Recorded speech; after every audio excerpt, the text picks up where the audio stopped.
We have mid-season draft rankings dropping, plus the Sharks make a series of moves.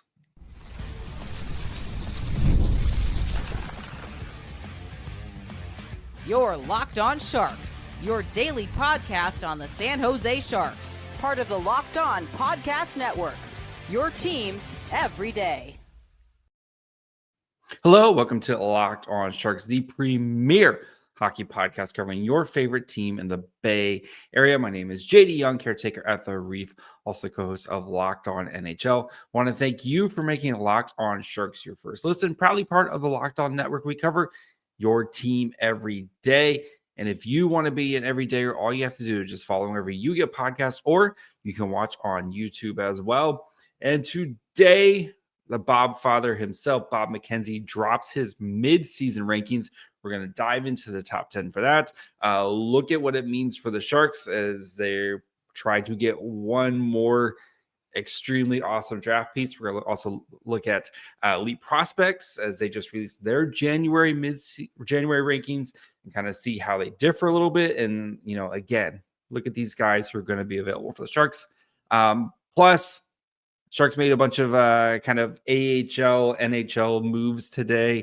So we'll dig into some of the new guys that they acquired through different means today and catch up on Nico Sturm as he is now out for a little while. So before we get to all that, do want to let you guys know that today's episode is brought to you by Game Time. Download the Game Time app, create an account, and use code LOCKEDONNHL for $20 off your first purchase.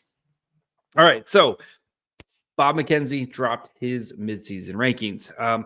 You're probably, if you're new to the draft stuff, you don't know who Bob McKenzie is. Bob McKenzie, big name in the draft because his rankings, he goes and asks 10 NHL scouts. Like, these are scouts from different teams, and he compiles their rankings. So that's why it's so important. These are rankings from actual teams. And yes, each team is going to have variation and stuff, but it gives you a nice look at what the teams are thinking, right? Our friends, Tony Ferrari, Will Scout, everybody, Stephen Ellis, everybody else who kind of comes on the podcast, like, they give their rankings and they're kind of public scouts, but these give us an insight into what teams are thinking and how teams are kind of projecting some of these players. So, we'll just look at the top 10. We'll kind of go from there. So if you're watching on YouTube, oops, my bad. Watch on YouTube. Sorry. Bob McKenzie's mid-season draft rankings. Matthew Schaefer, the defenseman, first in the rankings. Then James Hagens, Michael Misa, Porter Martone. Those we know is kind of that top four, right? That we're right. If you get one of those guys, you're going to feel really good. Anton Frundell, next. Caleb Desnoyers from the Q, Roger McQueen, Victor Eklund, Jake O'Brien, and Jackson Smith round out the rest of the top 10 there. So big news, though, is Matthew Schaefer. And if you're reading the article and stuff, or if you watch the video or anything like that, even though Matthew Schaefer is going to be out and may not play again this season, it seems like Schaefer has almost cemented himself as the first, or at least projected to be the top pick in this draft, or at least the best player in this draft. 7 of the 10 scouts, this is from TSN, 7 of the 10 scouts declared there's a substantial gap between Schaefer and the rest, while 2 others described the gap as moderate, but one was minuscule. So again, every team's going to have a little bit different and stuff, but Schaefer, who's easily the top defenseman in the class, is now kind of setting himself up as being the potential first overall pick, which is, we'll see. And there's a conversation we'll have to have, I'm sure, plenty of times between now and the draft. And especially if the Blackhawks do win the draft, they have drafted 2 defensemen out of the last 3 years with their first pick, right? You look at Levitt Schnauf, who they drafted 2nd overall last year, And then 2 years ago, they drafted Kevin Kurchinski 7th overall. Would they be willing to kind of dip back into the defensive well? Or are they, again, when a draft is maybe this close, do they kind of lean towards center and try to get Connor Bedard some help? So conversation, we'll probably talk to our friend Jack at some point here as well. But it's interesting that Schaefer's, even if he doesn't play again, a lot of people just feel like he's cemented himself as the number one pick in this draft. Next, of course, was James Hagens, the Boston College product. It'll be interesting to see if the Sharks are second, who they kind of want here, because James Hagens is very much Will Smith-ish, and there's a lot of like the comps are and the kind of strengths and weaknesses are very similar between Hagens and Smith. Do the Sharks go that route, or do they maybe lean towards one of the other centers? Again, pick the best player available, but right, you want to also diversify your prospect pool, right? You don't want all the same type of prospects. As much as I'm like, pick good guys, you can't have every player be, kind of smaller. And that's where you wonder if they go with a Misa or they go with a Porter Martone, who are a little bit bigger players. So, but Hagens is number 2. Michael Misa is number 3. And it feels like Misa and Hagens, it could be, those could kind of flip-flop at any time, and it might be a little bit more personal preference. Misa was number 7 in September and has really kind of jumped up to number 3. He's been excellent this season for Saginaw. And then, like I said, Porter Martone, who started the season at 3, did drop to number 4 and from his September rankings. And then Anton Frundell, who was at number 3 to start this season, going to number 5. Is interesting that he is the first Swedish player. And I know a lot of the public scouts kind of lean Victor Eklund over Frundell, at least this part of the season. I know Frundell does have a lot of, does have some injury concerns, and maybe, I know he's starting to kind of get his game on here recently, but it's interesting that though publics or the NHL teams kind of leaning towards Frundell, who is a little bit bigger player than Victor, right? And that's we talked with our friend Tony about kind of Victor and these guys, at least they kind of early get to know him. Victor's a little bit smaller player, but definitely is like they got that pit bull bulldog mentality, like he does not care type of guy. So but just interesting there. Some of the fun stuff with Schaefer, though, if you kind of read the TSN article some more, his comps, Scott Niedermayer, Miro Heiskanen, left shot, Cale Makar, Luke Hughes, Rasmus Dahlin, Shea Theodore, Zach Werenski, all those guys, pretty good. I think the Cale Makar one might be a little out there, but Miro Heiskanen, sign me up for that 100%. And Schaefer's super young. Like he doesn't turn 18 until September 5th. Like he just misses the cutoff to be part of next year's draft. So I think if these Sharks are in the position to draft Schaefer, I think it's gonna be super hard for them to kind of not pick him. So some of the other guys here, Roger McQueen, who I know, that number 7, 6'5" guy who's been injured, hasn't played since October 11th. But again, right, GMs when they see 6'5" centers, like they can't help themselves at that point. So hopefully he can. Hopefully he's supposed to return, I think, sometime soon here. Hopefully he can get back and kind of start getting his game going again.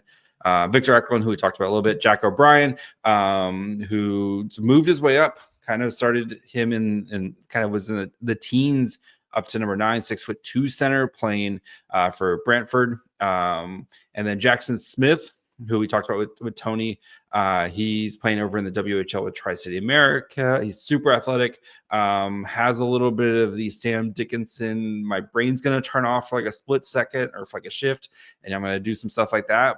But also would be a really nice addition because of again, if you want that left-right, Jackson Smith is a right-handed shot as well. So, yeah, I think this is going to be going, I think it's gonna be a really fun. Sorry, Jackson Smith's left-handed. My bad. Sorry, left-handed shot for Jackson Smith. But again, like players can figure it out. You just want good players. So I think it's gonna be a really fun draft. Again, especially these top four guys. We're probably gonna spend so much time kind of nitpicking over who and why they would make sense and all that fun stuff. But wanted to look at Bob McKenzie's list because again, his list is very, very important. I think I know he drops at least one more, like he'll kind of do like another one after the season, and then you'll get like a final, like right before who he thinks is going to kind of go where. And he's usually really, really accurate because again, he's getting his information from NHL scouts. So, I thought, especially after, oh, nice. I think Podorowski just scored. I think, especially after yesterday's just like game, it's fun to talk draft. So, and it's just always fun to talk draft. So, wanted to look at the rankings. We're going to now look at the elite prospect rankings and see kind of where they differ a little bit, who they have in the top 10. And again, just kind of look at a little bit the difference, especially compared to NHL scouts. So, we'll get to that here in just 1 second. From the first whistle to the final drive, FanDuel makes the NFL playoffs even more exciting. Right now, new customers can bet $5 and get $300 in bonus bets if you win your first bet. That's $300 to keep the action going. FanDuel app is easy to navigate, a variety of bets to keep every game exciting. Plus, when you win, you get paid instantly. No waiting around for your winnings. Whether you're betting on your favorite team or just looking to add some extra excitement to the playoffs, FanDuel has you covered. That Eagles line feels fishy to me. I think the Commanders keep it way closer than what the line is right now. And I don't I think the Eagles win, but I do not trust them to cover. That's just my personal thoughts on it. So just visit FanDuel.com to join today and get started with $300 in bonus bets. That's FanDuel.com. Make this playoff season unforgettable with FanDuel, an official sportsbook partner of the NFL. All right, before we continue, look at elite prospects rankings. I want to thank you, of course, for making Locked On Sharks your first listen. For your second listen, go check out one of the other great shows here at the Locked On Network. You have Locked On Fantasy Hockey. If you want to need some help with your fantasy hockey team, who to start, who to sit, drop, claim, all that fun stuff, they've got you covered over there. Or check out one of the other shows here in the Bay Area. Locked On Niners, Locked On Warriors, Locked On A's, Locked On Giants. Plenty of great stuff here at the Locked On Network. We cover your team every day. All right. Elite prospects put out their rankings. Our good friends, Hattie and Sebastian, part of this rankings. So if you don't like the rankings, go complain to them. You can find them, of course, Locked On NHL Prospects, where they are starting their deep dives and all that fun stuff as well. They will be on the show multiple times as we kind of start to gear up as well. But yeah, go complain to them, please, about why their rankings are dumb. No, those guys do amazing jobs. And again, it's all personal taste here. So Matthew Schaefer, of course, number one, James Hagens, Michael Misa, Porter, Martone, same top four, which is, again, I think the Hagens Misa one is going to be really interesting to me. Then you have Roger McQueen at number 5, Jackson Smith at number 6, Victor Eklund at 7, Carter Bear, who we know Tony Ferrari loves, Lyndon Lakovic at number 9, Cameron Schmidt at number 10. So Schmidt, let's start with Cameron Schmidt because he on the TSN one was like late for like 30th overall. Small player, like 5'7", but the dude scores goals. So he could be a potential one of those guys who just kind of slips because of his size. I've watching the Vancouver Giants. The dude scores, man. He puts up points. And like, again, I know he's not the biggest player, but that's what, right? Size, as we talked about, GMs love themselves size. And if you don't have it, you have to be extremely, extremely special. And so, but that would be a player I would be somewhat interested in, especially at the beginning of the first round. If he's there, that is one of those guys where you take it and you run, because he does have elite traits, especially when it comes to scoring. It's again Roger McQueen, who hasn't played, but again, he's so big in the size and stuff like that. They didn't have Anton Frandel at 18, which I think is really interesting, especially again, right? Public scouts compared to the NHL teams. NHL teams have them top 5 potentially. Public scouts have them at number 18. Just a little curious, that's all. So and then again, Jackson Smith, top 6. They have him a little bit higher than I think everyone else. It might be, again, they're probably going to go for the athleticism and stuff like that. Well, I think NHL GMs are going to be a little bit more like, yeah, but he makes the brain farts constantly. So that could be a reason why he is a little bit lower in public scouts, comparing public scouts to some of the private scouts here. But I did think it was interesting that right now all 4, or kind of the top 4, are the exact same, with Schaefer kind of as number 1, Hagens is number 2. And again, going to the season, Hagens was kind of presumed to be the top pick in the draft. So I guess it doesn't, and Misa has been working his way up. So again, I'm that Misa Hagens thing is I think going to be one of the biggest things to track kind of as we, get into the playoff season for the OHL. And as Boston College tries to make a deep run in the Frozen Four tournament, like, do those guys flip flop? And again, if you're the Sharks and you don't get the first pick, or the Blackhawks do take Schaefer, do you take Hagens, who has a lot of the same skill sets that Will Smith has, and just say, I'm picking the best player? Or do you try to kind of diversify a little bit and get a guy like Misa, or get a guy like Martone, who provides something a little bit different for your team?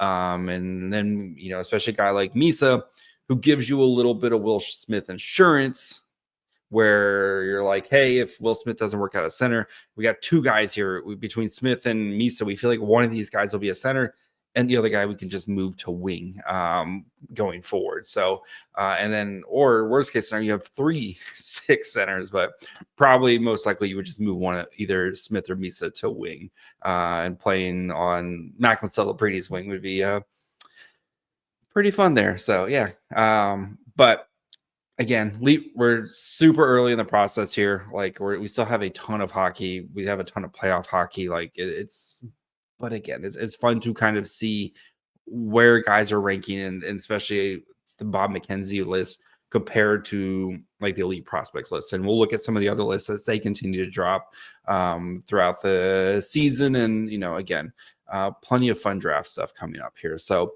we'll continue by getting to know some of the new Sharks and Barracuda players, as the Sharks and Barracuda made a couple moves today. There was a trade, there was a waiver claim, and then the Sharks put a player on IR. So we'll get caught up on all that here after the break. I love going to live events. Nothing like going to the Tank to go see Celebrini and Ekla and Smith and Asgrov and all the fun young players. So if you need to get tickets, you need to check out Game Time.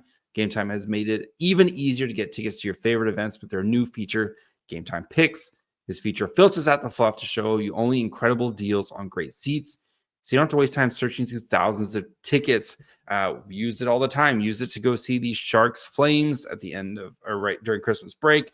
Made it super easy. Couple taps straight to my phone.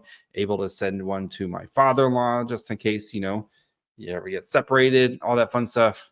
Really easy with Game Time. So take the guesswork out of buying tickets with Game Time. Download the Game Time app, create an account, and use code LOCKEDONNHL for $20 off your first purchase. Terms apply. Again, create an account, redeem the code LOCKEDON NHL for $20 off. Download Game Time today. What time is it? Game time. All right, bunch of moves for the Sharks today. So let's start. Nico Sturm placed on IR. I know Shang Peng said he saw him in a walking boot after I think it was the last game.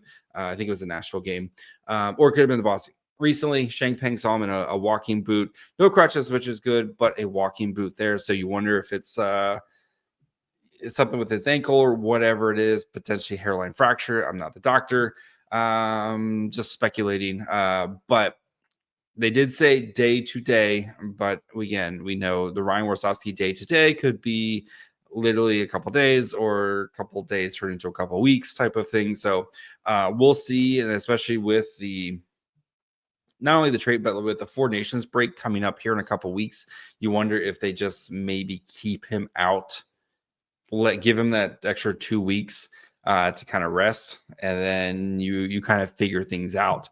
See if he can basically kind of gives him almost a month to kind of get healthy, and then gives you a still tradable piece at the trade deadline if we can come back from that. So we'll see with Nico Sturm how long he is out, but I wouldn't be surprised if we don't see him until after the Four Nations, just because, again, if you're in a walking boot now, a little, just timeline of getting out of the walking boot, getting skating again, getting to practice again. Like, it sounds like that's kind of my guess, is that we don't probably see him until after the Four Nations break. So Sharks did make a couple moves. They started, I guess we're going kind of in reverse order here, but they did claim Walker Duehr from the Calgary Flames. So let's get to know Mr. Duehr here. So Walker Duehr, 6'2", 205 pounds. He's 27 years old. 1 year left on his deal at $825,000. 16 games in the NHL this year, has no goals, 1 assist, 9 shots on goal, playing just under 9 minutes a night. When he's on the ice, Corsi for was 42.91, goals for 20% of the time. In the AHL, though, with the Calgary Wranglers, 20 games, 11 goals, 8 assists, 40 shots on goal. So I know a lot of Sharks fans were kind of like, why? I think with Duehr, like, some of his strengths, he's a very good skater, especially for his size. In the AHL, he has shown a scoring ability. Maybe not the most physical guy, especially for someone his size, but I kind of feel like he not as physical version of Klim Kostin. I think it's kind of that role you're kind of projecting here. And right now the Sharks are looking to try to add something, any sort of spark, right? This team has been it hasn't been great. The vibes have been great the last couple of games, right? You have a 5-1 lead. You blow against Nashville. The game before, right, you have a lead against Boston. You blow that game. I think right now they're just trying to search for something or someone to kind of provide a little bit of a jolt to the lineup. And the Sharks have 1,000 of these guys, right? Looking at the roster, right? They like all these kind of guys that really are in the same vein. Grundstrom, Dellandrea, Kovalenko, Goodrow, Cunnin, like Duehr, they're all kind of in that same vein of bottom 6 forwards. And yes, they're all a little bit different and they all provide their own things. But I think for the Sharks, right, you get a guy who cost you nothing to acquire. He's on a super cheap contract, and you see if maybe he adds a little bit something here for you.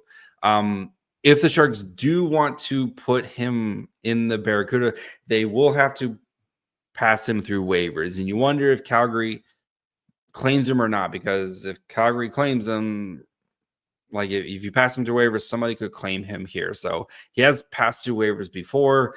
It could be Calgary could also kind of be just done with it, wash their hands of it. Or they could just try to, get him back. So curious to see what happens with Duehr here as the Sharks, and also I think they want to make sure that I think this move and the next move that we're going to talk about, they want to make sure they kind of protect their Barracuda team, who is a very good team and wants to make a deep playoff run, that you're not kind of, especially after the trade deadline, where if the Sharks do make moves where they sell off some of these pieces here, that you're not just kind of pillaging your Barracuda, your AHL team. You're kind of, again, another layer of depth between the Sharks team and the AHL teams. That way that AHL team can focus on making a deep run with their star players and some of their young guys and guys that they want to see get, playoff experience. So just kind of my guess there. So next, we had a trade. Justin Bailey getting traded to the San Diego Gulls for Pavlo Regenda. Regenda, 6'4", 212 pounds, 25 years old, from Slovakia. 1 year left on his deal at $775,000. He will be a UFA after the season because he hasn't played enough NHL games. He's that like Group 6 thing, right? We have to play X amount of games to continue to be an RFA. If not, you become a UFA. So he will be a UFA at the end of the season. 36 games this year for the Gulls, 4 goals, 12 assists, 83 shots on goal. And I know a lot of people were like, why? Like Justin Bailey's been, he's been a serviceable player for the Barracuda. It's because of the veteran thing. So just as a reminder, with the American Hockey League, right, they pride themselves on being a development league. They have some rules. So a team has to dress at least 12 players who are not veterans. Veterans are players who have played 260 professional games or more. And then you have some other, like some kind of rules here, like with if they played, you can have a guy who's dressed between like the 260 and 320, and then you can only have X amount of guys who have played 320 games or more. So Justin Bailey's played like 400 AHL games. Like he is a veteran type of guy. With Regenda, he's played like a fair amount of games, but he hasn't hit like he's played like 100 games in Slovakia. So he's like in that 260 to 320 range with what he's played in the AHL. He's played like a handful of games in the NHL and then playing games over in Slovakia. He's that 320 rule where he can kind of still get into the lineup as a veteran, but you're not taking away one of the other veteran slots, especially for guys like you look at the Barracuda roster, right? Andrew Podorowski, like you're not sitting in Podorowski. Jimmy Schultz, you're not sitting Jimmy Schultz. Lucas Carlson, you're not sitting Lucas Carlson. Like some of the other veteran guys that they have, Scott Sabrin, like Colin White, like they have a lot of these guys who provide a little bit more than what I think Justin Bailey was providing. So this just gives them a little bit of roster flexibility kind of going forward. So I think that's kind of what this deal was about and maybe Justin Bailey gets a little bit more of a chance with the San Diego Gulls. With Regenda, like last year, had a really nice season. In 54 games, he had 19 goals, 15 assists, 34 shots, and for 34 points. And this year just maybe kind of not the same. I know the San Diego Gulls aren't, world beaters or anything like that, but I think you're trying to just add some pieces who you think can help this Barracuda team make like a deep playoff run. Another bigger body type of guy, especially, you look at the Barracuda, right? You have Bordelot, and you got Gushin, you got Robbins, some guys who are a little bit smaller, kind of maybe helps provide a little bit of a bigger body type of guy. And he is playing tonight. Like he is playing with the Barracuda as I'm recording this. It's 1-1 at the end of the first period. So that's why you just want to give yourself a little bit of roster flexibility here. So, yeah. So that's why they made those moves. But none of these guys are gonna be like world changers or anything like that. Like I know somebody who commented on Twitter, like, well, it's another fourth liner. It's like, well, yeah, like it's not like you're gonna find a 30-goal scorer on waivers. Like people aren't just waiving 30-goal scorers. Like These are all AHL, NHL tweener guys. Like the Sharks are just grabbing a guy to see if he can get, especially in Duehr, grabbing a guy, see if he can maybe find something there. And again, just provide a little bit more of a layer between your AHL team who you really want to succeed, and your NHL team who is your NHL team. So that's gonna be it for me today. We'll be back tomorrow for Sharks Preds part 2. Hopefully we don't get the epic collapse. Just can we have a normal collapse, like a 1-goal, like 3-2 in this third period, and the Sharks lose 4-3? Can we have a normal collapse? Like, yeah, I don't need the giving up 7,000 straight goals in a row. So make sure you follow wherever you get podcasts, and of course you can watch on YouTube as well. Follow the show on Twitter, Facebook, and Instagram at Locked On Sharks. Follow me on Twitter and Blue Sky at My Fry Hole. Till tomorrow. Bye, friends.